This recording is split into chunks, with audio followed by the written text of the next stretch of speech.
Macmillan Audio presents Outlaw Kingdom by Braun. Read for you by William Dufris.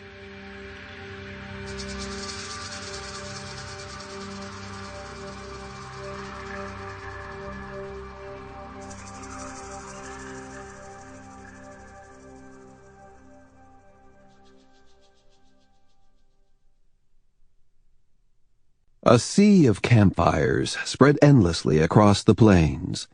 40,000 people camping under a star-studded sky waited for the Oklahoma land rush. Tilghman stood with his hands jammed in the pockets of his mackinaw.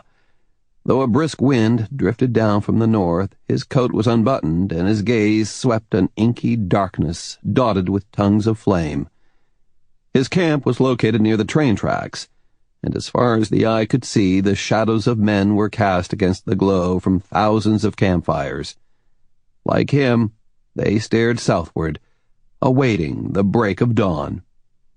"What are you thinking about, Bill?" Tilghman turned to face Fred Sutton. Old friends, they were partners in certain ventures revolving around the land rush. Sutton had operated a saloon and gambling establishment in Dodge City, where Tilghman had served as town marshal. "Way it appears," Tilghman said, "lots of folks are going to get the short end. I calculate more people," he motioned toward the blinking campfires, "than there are homesteads." Sutton nodded, looking out over the mass of humanity. He was a man of medium height, square-faced and clean-shaven, a greatcoat thrown over his shoulders. He held his hands out to the warmth of the fire. "Same old story," he said with a wry smile. "Offer something for nothing and the world beats a path to your door. Simple human nature. No argument there." Tilghman agreed. Everybody and his dog turned out for this one. Their camp was on the line separating the Cherokee Outlet from the unassigned lands. Tomorrow, for the first time, land would be open to settlement in Indian Territory. By government decree, a man could claim 160 acres for a nominal filing fee.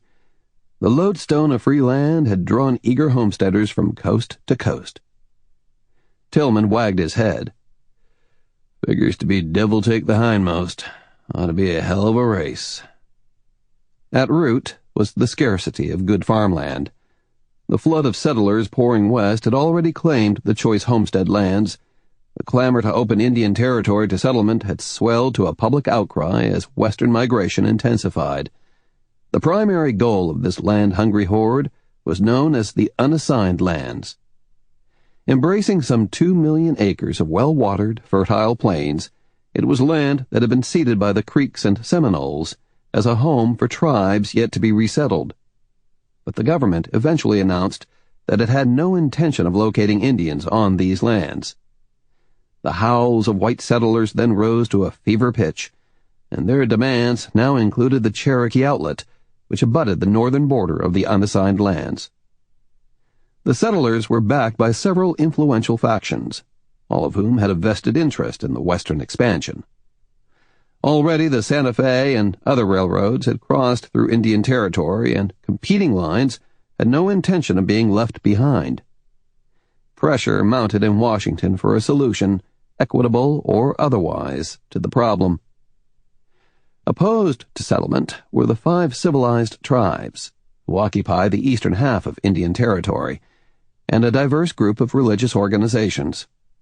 The churches and missionary societies asserted that government dealings with Indians formed a chain of broken pledges and unfulfilled treaties. In that, the 5 civilized tribes agreed vehemently. They had ceded the western part of their domain to provide other tribes with a home, not for the enrichment of white farmers and greedy politicians. Tilghman took the pragmatic view. While serving as marshal of Dodge City, he had watched the Indians fight what was clearly a losing battle. At the forefront of the struggle was Captain David Payne. A drifter and ne'er-do-well, Payne had served briefly in the Kansas militia and the territorial legislature. Sample complete. Ready to continue?